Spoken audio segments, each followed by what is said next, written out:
But there's definitely, I mean, I'm going to tell you a true story. I'm not making this up because this happened to me. When I worked with a physician, Hashim Sidat, he lives in Australia now for the Australian people, so they'll confirm this. I had an eyewitness to this.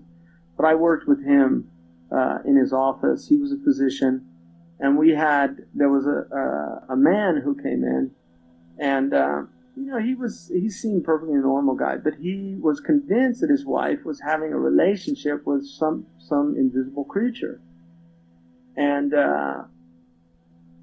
he told us these stories, and you could write him off as crazy, but he did not seem crazy to me at all. Now, and he would wake up in the middle of the night and there was something happening. And he just felt the presence. And now, that same physician, we had another lady who was actually told us she was having a relationship with an unseen, and the reason she came is that he would come to her in the night, and they would have physical intimacy, and she would have this huge rash when that would happen. That's why she was coming. But she told us in all, that was her story. So that's consistent with what's in the books that people do. And there's books at Borders and Barnes & Noble. You can go to these bookstores about how to have relations with spirits, how to invoke them, and what they'll come and what you'll feel and what you'll experience. I'm not making this stuff up. So there's people out there teaching people how to do that. Now, the ulama differ about whether or not they do agree that jinn can have intimacy with humans, but whether or not there's an offspring, I mean, Imam Malik did not accept that. Imam Shafi'i did. So, Imam Malik just thought, even from Bab Sadd al-Baraya', that it would open up a big door of fasad, because they could claim they were married to jinn and things like that. But in the Shafi'i madhab, al-aqd bayn al-insi wal-jinni can actually occur. Mm-hmm. I mean, there's definitely relationships, but again, a lot of the things that we're given in Islam are to protect us from jinn. There's no doubt about that. And one of the most important protections from jinn is cleanliness, hygiene. And so there's definitely a relationship between feces. I mean, one of the things when you go into the bathroom, Allahumma inni a'udhu bika min al-khubthi wal-khaba'ith, min al-khubuthi wal-khaba'ith, to seek refuge from the khabitha and the khabith, right, which are the male and female jinn. So that's something that you actually seek refuge in when you go in. One of the reasons why you cover your head also is, I mean, even in the Jewish, they cover that small part because that's actually considered the part that needs the protection, is where the swirl on your, just to keep from, it's in fact, the word in Arabic to be without a hat is hasir al-ras, which also means to be unarmed. To be unarmed. And most religious traditions have a very strong encouragement for people to cover their heads, male and female. So males are encouraged. It's not an obligation, but they're encouraged to wear something on their head. Historically, people have always covered their head. Even the sun, just from that aspect of it. But there is a protection in keeping the head covered. There's a protection in keeping yourself clean. Feces, a lot of crime scenes and things like that. People, when they go to these psychopaths to their homes and stuff, they're filthy. They're covered and often feces and urine, and so there's definitely a relationship between that mental illness and the jinn. And obviously, people get opened up to unseen worlds. I mean, I mentioned a book by Van Doren called The Presence of Unseen Worlds. He worked for several years, couple decades at Sonoma Napa State Mental Institution. And I read that book from cover to cover. He began it by just arguing that he was a complete materialist when he went into psychiatry. But by the end of working with these, he became very convinced that there really are creatures. And he said some of them were benign and some of them were malevolent.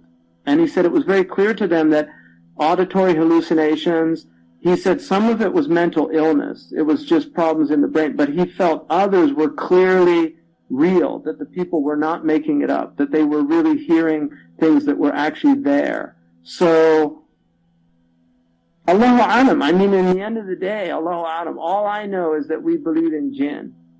And Jinn are unseen creatures. In terms of how that plays out in the real world, I'm in the same boat that you are. Like I said, there's a lot of weird things out there. There's a lot of people that believe weird things. I think a lot of it is, explainable. I would argue that if you have people with mental illness, I would go to try to treat it medically before I'd go to an exorcist or something like that, because a lot of hallucinations can be stopped by certain drugs that are very effective at doing it. So, and people that have mental illnesses, now we can treat a lot of those illnesses with drugs. On the other hand, I think some mental illnesses definitely, there's something more going than meets the eye, and Allah knows best. Mm-hmm. I mean, I'll give you an example. I know somebody who they were having a lot of problems in their house with noises, and their daughter was getting very troubled and started having, and I gave him some du'as to do about just getting Jinn out of the house and things like that, and he came back to me a couple months later, and he said that it's completely gone. His daughter was fine, everything complete after he started doing those du'as. So Jinn will respond to dhikr. There's Udma's father. He's going to kill me for bringing this up. But, her father was in Los Angeles, and he heard some noise, and he just ignored it. But then in the morning, he found a giant boa constrictor in his house, and he said, "Warabbi Sulaiman, ukhruj, by the Lord of Sulaiman, get out of here." So he was commanding him if he was a jinn, because the Prophet ﷺ mentioned, if you find snakes, because jinn can shapeshift, and they tend to take, they take, cats and dogs and snakes and they can take different animal forms. And that's how you'll see them, if you see them. You won't see them in their form, but they can go into other forms. And, so he just said, by the Lord of Sulaiman, leave, but he didn't leave, which means he wasn't a jinn. If it was a jinn, they'll leave. So the Prophet ﷺ said, if you come into your house and there's a snake, you should ask them to leave. Don't just kill it. Just ask it to leave, because he said it might be one of the believing jinn. And if they leave, they'll leave. And just let them leave. And if they don't and they're harmful, then you can kill them. You have permission to kill them. So, what's that?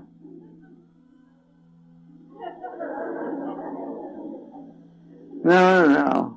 قل أعوذ برب الناس ملك الناس إله الناس من شر الوسواس الخناس الذي يوسوس في صدور الناس من الجنة والناس. Don't worry. Alhamdulillah.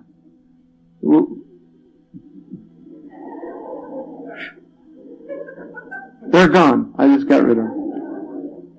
Majnoon. Yeah. Well, Majnoon is also, it means the hidden illness. Because you don't really know a person's crazy until sometimes you do. I had some people a while back brought somebody over to my house that was stark raving mad. And I was really upset about it. And that person ended up, doing a really heinous crime. So.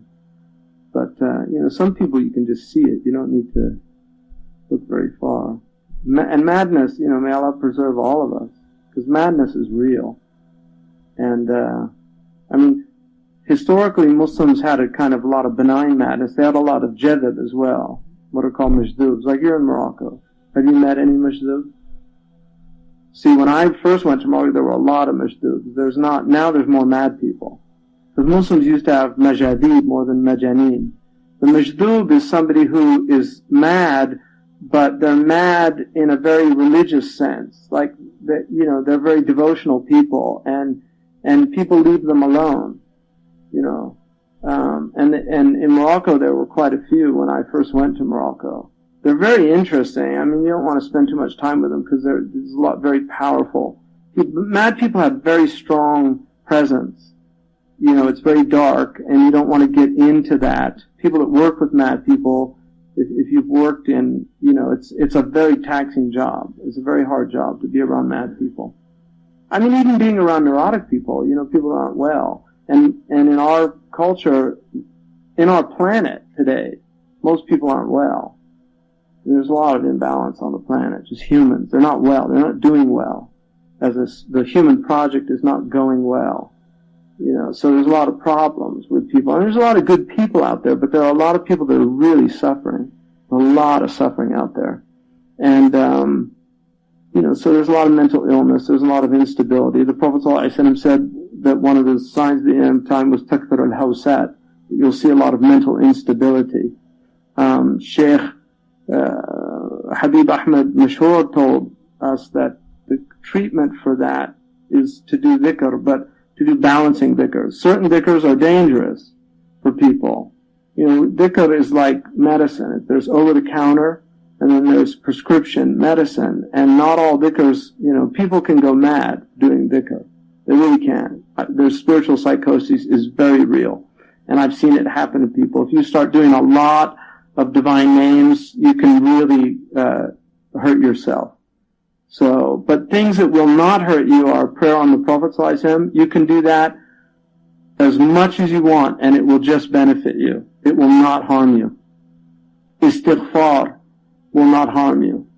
La ilaha illallah is, you know, if you do a lot of it, you can get some pretty intense experiences, but it's not harmful. But if you do certain divine names, they can be very, you know, dangerous to do on your own. So, that's why the religion's about balance. The Prophet did not like excess, even in the religion.